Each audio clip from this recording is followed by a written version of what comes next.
Welcome back to On Lano's Road Trip Edition. I don't know what that means, but let's go with it.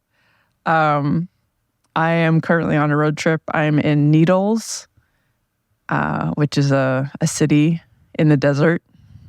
It's very flat, but then there's like mountains, and I think we're actually technically in the mountains. Up, and it's not. It's 495 feet elevation, so it's higher than what I'm used to, which is why it kind of feels like I'm in the mountains. Plus, I spent a lot of time driving up and driving down and up and down. Anyway, I drove 558 miles today, and I have 330 something to go. And so I basically got the boring part done. And then tomorrow I'll take my time getting to where I'm going and look at some stuff, hopefully. Hopefully I won't be too tired to do that. That would be cool. Okay. And what I'm actually doing, I'm not like just road tripping to road trip, but I'm going to Arizona to see the RV that I already purchased. And the reason why I'm doing that is because I would like the seller to kind of teach me how to use it.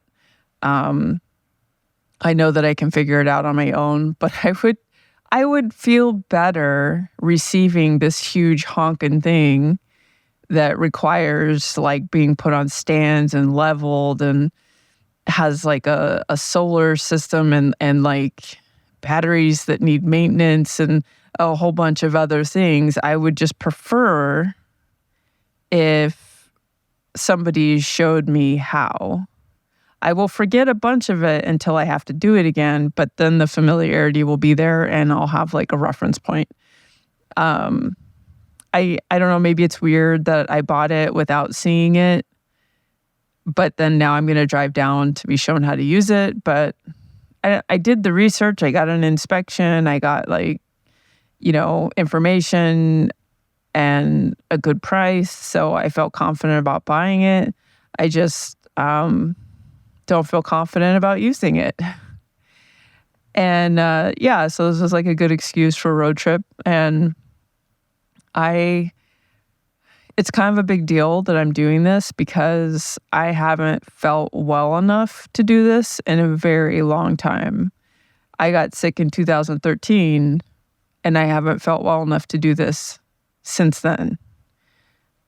It's incredibly painful. I am dealing with like my foot keeps falling asleep for some reason, and like my hands hurt, my arms hurt, and my hips hurt and stuff. But that's all like manageable. It's just annoying and I can ignore it. But literally, I spent years being too sick to safely drive anywhere. I was just too fatigued. So the fact that I could like do 500 freaking miles in one day is pretty exciting. I know that there's probably going to be a cost, but it's worth it. So the drive was like pretty smooth. I only hit traffic in like one area, and it was not even, it wasn't really traffic comparison to what I'm used to in the Bay Area. And just, like I had a road friend. It was like a pickup truck with like a bunch of containers in the back, all tied down really vigorously. Like they look, they applied the tie downs to their like Rubbermaid bins the way that I applied tape to Christmas presents. Like it was pretty like a lot. And the bins were all like warped and stuff from it. But we like drove together for hundreds of miles. And so they were like my friend. And they probably don't know that we were friends, but we will be friends forever now because we drove together. But and then there's like the thing like okay, so if you haven't done a road trip or done a really long trip, you probably haven't dealt with this, but like you'll stop somewhere to go to the bathroom or whatever, and there's like certain vehicles that you've already passed. And then when you get back on the road, you pass them again. And so there's this truck full, like just stacked. It wasn't like a pickup truck with like a spoon-shaped bed. I don't know what those are called, where the bed has like walls. Like spoon-shaped bed, but like a flat bed. See, I know what the flat beds are called. What are the ones that are not flat called?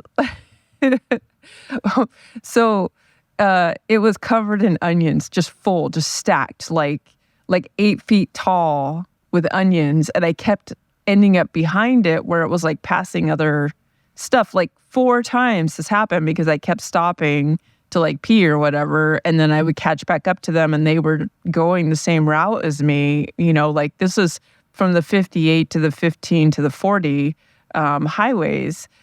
And I was just like, okay, onion truck, why do you need to be there? You are a threat to my well-being. Like, just go away. Go on a different freeway now. We are not friends. I don't care if we drove together or not. We're not friends, okay? I kind of lost my track there, but yeah, it's always interesting, like these, I know it's like a pattern recognition thing, but I don't know, I always think it's fun. And I love driving, like, especially like the desert is really pretty. I know like some people probably think it's boring, but there's something about like the layers of color as the land gets further away and stuff. I mean, I like driving in the forest and stuff too. I think I just like I like everything for the most part except for the city. And even then, this like when you're in San Francisco, if I have the top down on my car and you have like the buildings, that's pretty cool. But it's not the same. I'm not filled with like wonderment and happiness. I just go, wow, that's pretty cool. But like driving through the desert, that'll stick with me for a while because it's just awesome. But I talked to a friend on the phone for part of it, like about 3 hours actually, which I was like about halfway through, I started getting tired. I was kind of like, I don't want to be on the phone anymore. But like we kept talking and then I kind of got back into it. But he's just like going through some stuff and I'm really good at distracting people and making them laugh. So I was doing that. But he told me this joke and I decided that if I could remember the joke, I was going to tell it to you guys. And just full disclosure, I'm not good at telling jokes partially because I'm not good at remembering them, but it's going to get worse because he was doing a Gilbert Gottfried impression that was not very good. And I want to tell the joke the way he did, so I want to do an impersonation of him doing a Gilbert Gottfried impersonation. I've never done a Gilbert Gottfried impersonation, and I'm not going to try to do it. I'm going to try to impersonate my friend telling the joke.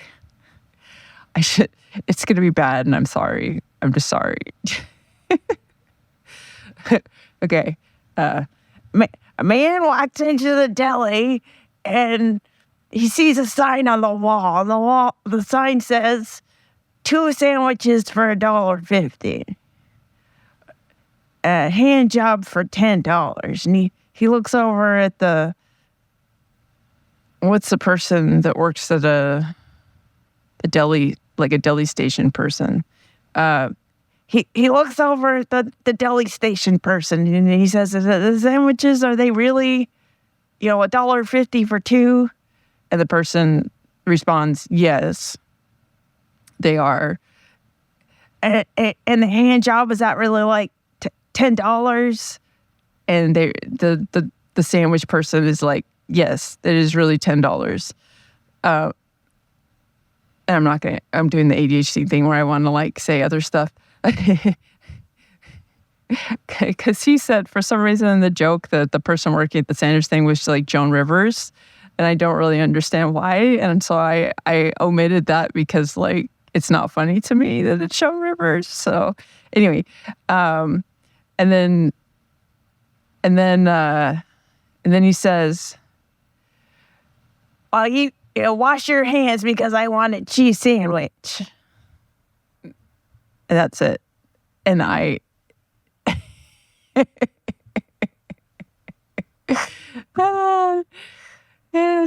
it's so bad. It's so bad, but it's so funny. I feel like he said something more vulgar, like "bitch, wash your hands" or something. I cannot this is okay. It's bad for me. I can't tell jokes because I can't remember them. It's good for you as the joke teller because you can tell me a joke that I've already heard before, and I'll be like, I know I heard it before, but I can't remember it, so you should tell me again.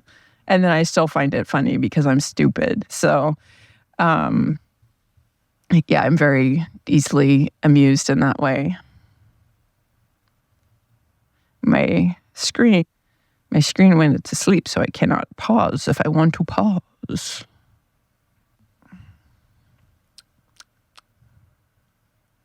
So, bad jokes and bad telling of jokes aside, I'm in my room now, and needles, I think I mentioned that.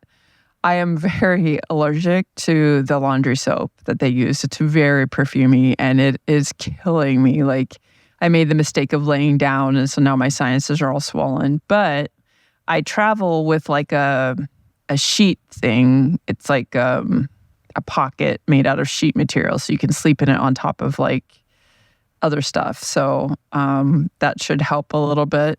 And I have a travel pillow. So, I may have a lot of limitations, but I do what I can to accommodate them. And I thought I would share what I'm traveling with. I brought a small photo printer, which when I'm done recording this, I will start printing photos that I took today to send out as postcards to people because I'm awesome like that. And I brought my medicine. I brought 2 days extra medicine just in case I decide to dilly-dally or something happens like my car breaks. I brought clothing, compression socks or clothing, I guess. They're to me they're more like a tool. And my compression gloves, which I should have worn today, completely forgot and regretted it. And then I brought my cooler. I have like one of those sort of like cloth coolers to Titan brand, deep freeze. I got it at Costco, but it is full of stuff, snacky type stuff, but probably not the snacky stuff you're thinking of. You're probably thinking like beef jerky and Doritos and whatever the fuck is sold at like gas stations. I don't eat that stuff. I do like beef jerky, but it's got to be like grass-fed, no onions, blah blah blah. So, and I have beef sticks with me. They're I can't remember the brand, but they are grass-fed and they don't have preservatives, and so they're safe for me and they're delicious. I get them at Costco too. And I have coconut water. I have some protein shakes from Orgain. They're so like flavor-wise. They need some peanut butter or something. They're a little too sweet in like not the right way, not like a milkshake kind of way, but kind of like a creepy protein way. And then protein bars. I have 3 different kinds of protein bars. I have some that are like these no preservative. You got to keep them refrigerated, like peanut butter, blah blah blah. Those are, I can eat one of those and I'm like fed for half the day. And then I got some other ones that are a little bit more like candy bars, but also like don't have a lot of additives and have a lot of protein. And then coffee. They're like Columbus or something. I don't know. Columbia brand. I don't know. I used to really like these and now they taste like chemicals to me. And I don't know if I'm broken or if they broke it themselves. But I just took the flavor I tolerate the best. And there's something else in there. Oh yeah, applesauce. The ones that come in a little pouch, so you can just like pop it in your mouth and then like that. So those are my snacks, and that's basically all I had today, except I got a bean burrito at Taco Bell. And I know people are like, oh, Taco Bell like messes with your gut and makes you shit and fart. And It doesn't for me. It's a safe food for me. I I didn't know this. I hadn't had Taco Bell for a really long time, and I was really mad at my coworkers, and we were gonna go on, like, where we're all gonna be on the same flight together, so I was like, "Oh, I'll eat a bunch of Taco Bell so that I'm gassy on the flight," because petty, and, I didn't get gassy, like, at all. I ate one of those boxes where you get, like, 5 tacos and 5 burritos, and, I shared it with my son, but I ate more than half of it to ensure that I would be traumatizing other people, and that was a disappointment, but that's how I figured out that, like, Taco Bell doesn't do that to me. Um, Honestly, I can't think of very many things that make me gassy at all. Maybe, like, too much prune juice. I can have a certain amount of prune juice and it's good, but if I have too much, I do get gassy, and it's like it's not like stinky gassy, so it's like a party trick gas, like where you could just make people laugh a lot. But the problem is that I end up farting so much within like a half an hour period of time that my butt hurts. So it's not fun for me. It's fun for everybody else. At first, they're really nervous. They're like, "Oh God, what's happening?" And then there's like no smell. And then they're like, "That's hilarious." And I'm like, "My butt hurts." So it's happened a couple of times where I overdid it. I am using a different mic than I usually use, and for some reason, it is turning off, like it's losing power randomly, and I'm not super sure why it's doing that. Like my other one just stays powered on until I unplug it.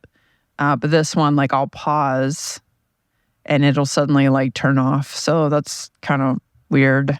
I'm not a fan of that.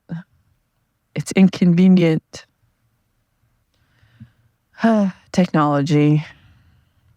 There was something else I wanted to tell you guys, but I can't remember now. So I think that's going to be it for tonight. And then I'll just record some more stuff. And I'm not sure if these are going to get released individually yet or pieced together or something. But I guess you'll know when you listen to this. Huh.